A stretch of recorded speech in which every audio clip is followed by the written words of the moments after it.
This is the fastest way to get weapon mastery. Yeah, I got a new character. This is actually going to be my real Laharl replacement. Why not him? Well, because Braveheart never hits him. Or at least, it takes something like this to do that. And yes, that's her natural int, by the way. But I just want to show you the fastest way to get weapon mastery. Notice that it's not being destroyed like it would normally be. That's because it's the dreaded invincibility. That's another use for it. Notice the attacks +1? That just accelerates it considerably. Just endlessly attack it. That's all you gotta do. Works with any character no matter what their counterattack ability is. Of course you could have two characters, like for example, you could have one here and just constantly attack each other, make use of counterattacks. But if you got characters that have a counter of 0 or 1, you're really not going to get anywhere too well. Thus, this method comes in handy for anyone, even wizards. And it's not just weapon mastery either.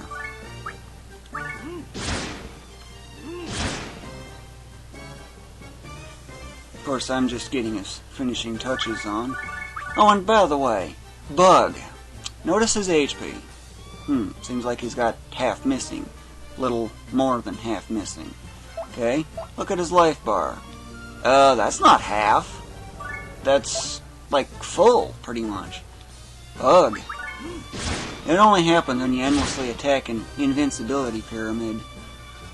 Yeah, I got pretty much all the other pyramids in the area. But really, it's only invincibility and attacks plus that you need. At the very least, anyway.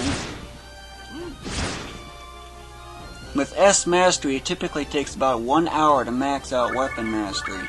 So he's already at 245. I actually worked it out.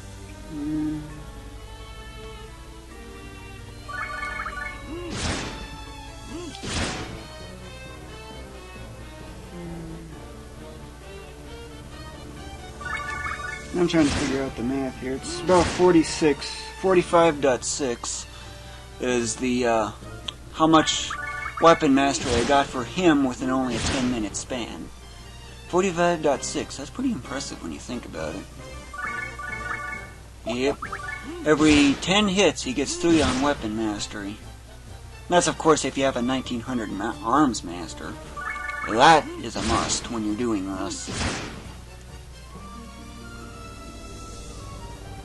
So basically, as soon as you ever find an invincibility pyramid in the item world, even first thing in the game, spend some time attacking it.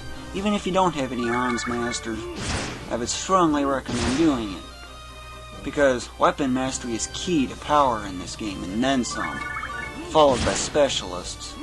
Leveling up, even after you max transmigrate, you get 210 bonus, that really doesn't have too much of an effect compared to specialists and weapon mastery.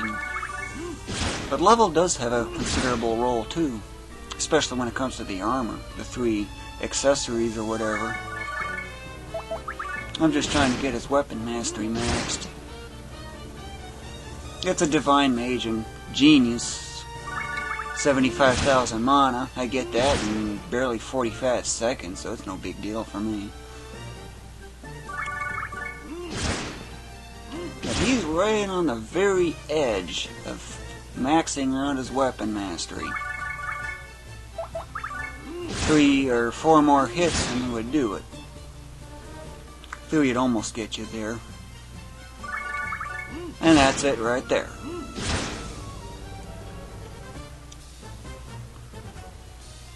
Of course, once you get weapon mastery maxed, there's really no point in going any further, but I want to show you something else. Yes, Gigastar, oh my goodness, almost level 99 for that. But this is also, the invincibility system also works with spells too.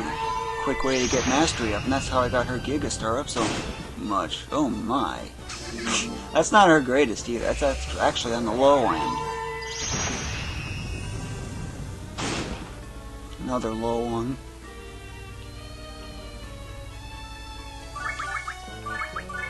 Notice that it went up 50 mastery. Yeah, I'm getting the blue pyramid there too.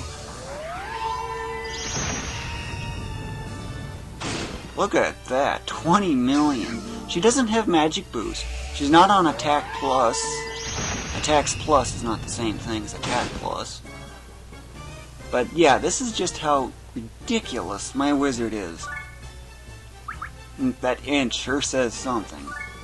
In fact, for every 100 teacher that I get, 100 teachers that I get, that ends up meaning something like 11,000 more damage she can do.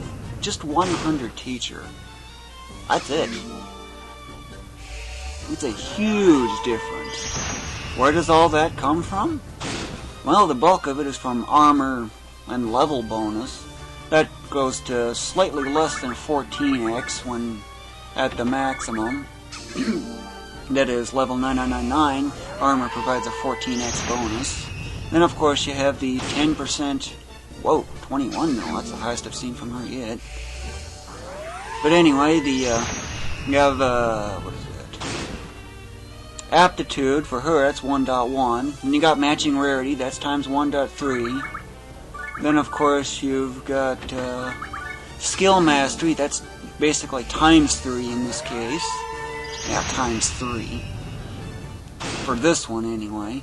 Those are some really high ones there. You might also be noticing that some of the numbers are exactly the same with the repeated cast. You might notice a lot of striking familiar with the numbers that come out.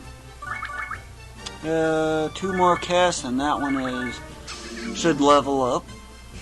It's every 50. So if it's level 5, you'd need 300. It's whatever the skill level is. Add 1 to that and then multiply that result by 50. And that's how much XP you need to get it to level up. Now she should have it level 99. 0. Yeah, so much SP just for casting a spell. It's a measly like 14% more powerful than just regular star. Kind of a waste in a way. The damage should actually be something like 130 million higher now. Up to, or not 130 million, I wish, but it's actually 130,000. See, it's not going up anymore. That's because she maxed it. Of course, it works on other characters too. I just wanted to demonstrate how you can quickly get mastery up and going. Yes, this is my alternative wizard, my replacement. He's going after wind. But in order to get an optimal setup for doing this, all you really need is invincibility pyramid and a lone enemy. Of course, keep your distance from the enemy, unless of course you're standing on invincibility, but still keep your distance so it doesn't do anything. Basically, this thing isn't moving because it's a gate guard, or gatekeeper as it's called actually. But there's another method. Put a pyramid here, put the enemy over here, it's trapped, can't move. That's another option. Or throw it onto an island like this. It's trapped. You can only move here or here. So, that's another method. But those are the 3 ways you can essentially get set up on this. Now, what's the next step that I have in mind? Really, not much. This thing is a wind-resistant enemy, or pyramid. I don't like using elementals because, well, if you get a bunch of enemies that are like 90 or something, well, you get the idea, don't you? See the 50 on the wind? This one's got 0, so it should do twice as much. This one's negative 50, so it does 3 times as much compared to this. But this is not on invincibility. But notice how quickly mastery goes up? But then again, magic has a separate problem. 9,900 uses from level 1 clear out to the max. Or actually level 0. That is a ton of uses. Of course you don't have to... Oh, oops. Didn't mean to do that. This spell is only 23% more powerful than your regular star spell. But at least you don't have elemental problems to worry about. It always does the same amount of damage. Every time. So why am I going with Wind? Well, Omega Wind is actually my favorite spell. But anyway,